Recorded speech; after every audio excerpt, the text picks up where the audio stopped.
Lupino ran his racket of sex, drugs, and contract killings from a sleazy hotel in a slum block of tenements. The NYPD was closing in. I could hear the sirens. Their wail was a crescendo. Lupino thought he could get us by taking Alex out and leaving me to take the fall for it. All he had gotten was my attention. I went for the hotel first. It was a sad old thing with flickering lamps and faded colors, cheap mobster punks and tired-eyed prostitutes. I walked straight in, playing at Bogart, like I'd done 100 times before. The place was run by a couple of murdering mobsters with shark smiles. The Finito brothers. Ladies and gentlemen, it's the pain in the butt. Pain to the max. You're killing me. Did you make that up yourselves, or you get some wino downstairs to come up with it? Don't answer that. A rhetorical question. I got something for the boss. Lupino around? That kind of depends on who's asking. A friend or a junk squad plan. Don't answer. It's one of them, how do you put it, rhetorical questions. Lupino ain't here, but he said bye. Lupino wasn't in his cheap hotel. Instead, I ran into the Finito brothers. My cover had been blown. The door slammed shut behind me, and then I was dodging bullets like raindrops. Pain in the butt. Ha ha! Pain to the max. Junk squad pain. Got a ticket to Marble City for it. Ebert is lying down.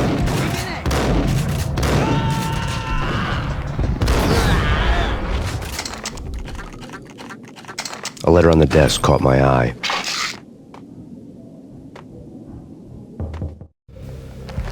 I had met Lupino only once. The gangster ran all his rackets through his right-hand man, Vinny Gagniti. Gagniti was a high-strung whiner on the verge of breaking apart, like an overamped Energizer bunny. He had the brains to run the business, but he lacked the balls, always falling short, taking his frustration out on underage addicts and call girls. The V deal goes down at your hotel. Jack's exact words, quote, "Vinny, you're in charge of this one," unquote. Rico Muerte's coming to see it through. Anything goes wrong and everybody's gonna get dead. Goes double for you. Treat this guy real good. Anything he wants, you give him. Don't screw this up or you're finito, Finitos. A V deal meant added security, locked doors, and lots of nervous thugs with itchy trigger fingers. I'd seen nothing coming in, but that didn't mean it hadn't been there. Rico Muerte was a regular Kaiser Soze, a spook story told to keep the apes in line. 313. The Finitos had scribbled Muerte's room number on the note's margin. Bosses! Everything all right? Bosses! Joey, Virgilia, you all right in there? They're not answering. Call the others. Tell them to come quick. It's Payne!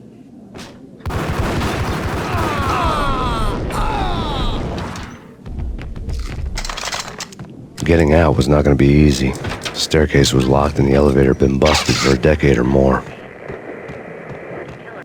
In his press conference today, the mayor stated that Valkyr represents a clear danger to New York and called for drastic actions to eliminate the problem. On today's top story, the Valkyr crisis worsens with the murder of DEA Special Agent Alex Balder. Special Agent Balder had been shot repeatedly from a point-blank range. The gunman has been identified as Max Payne. The noose is sure to tighten around this fugitive criminal as more NYPD units join the search to apprehend him. I had just gotten my 15 minutes of fame.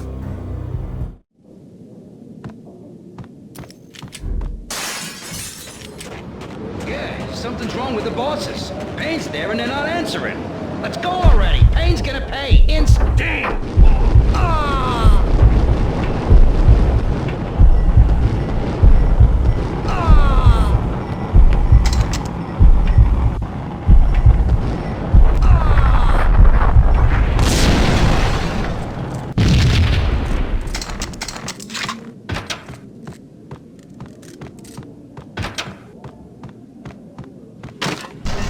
Damn!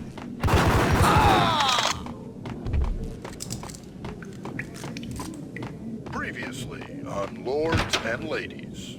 Lady Amelia, Auntie Valentine asks for an audience. Thank you, Lawrence.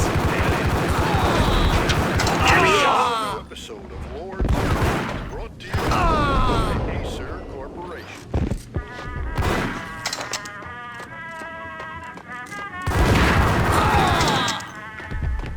My lady. My lord. My lady, there is a matter of Piece recent of importance I crap! must bring There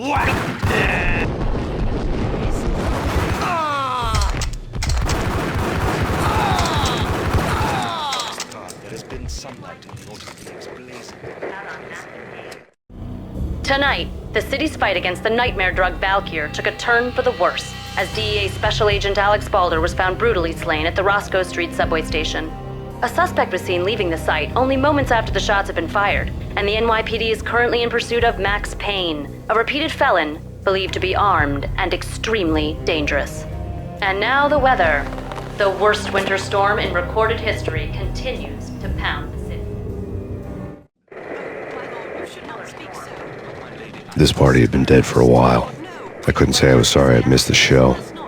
But why, my love, why? My lord, it is too dreadful. Do not force me to speak the words. My lady, I beg of you, V-head junkies could go off without a warning. I had to be careful.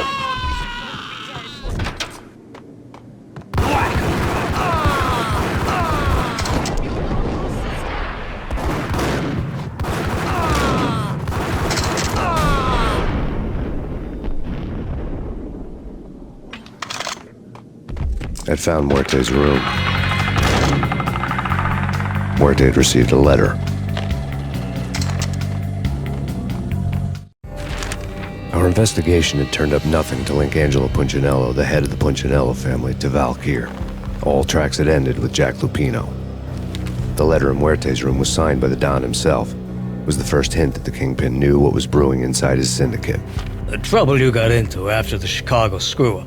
The Punchinello family bailed you out. You have been waiting for a chance to pay us back. One of our trusted boys has a monkey the size of King Kong on his back. We need your special skills for backup on a major deal. Collecting evidence had gotten old a few hundred bullets back. I was already so far past the point of no return I couldn't even remember what it looked like when I had passed it.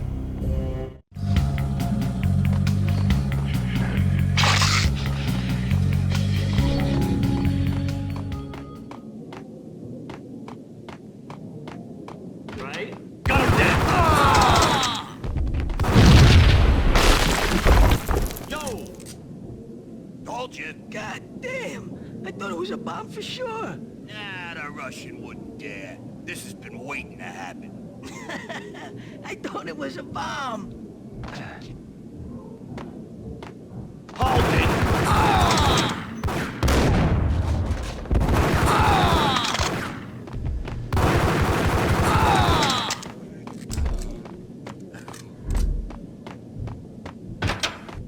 The hooker had left her diary on the table. The diary belonged to a hooker named Candy Dawn. The read would have made a vice cop blush.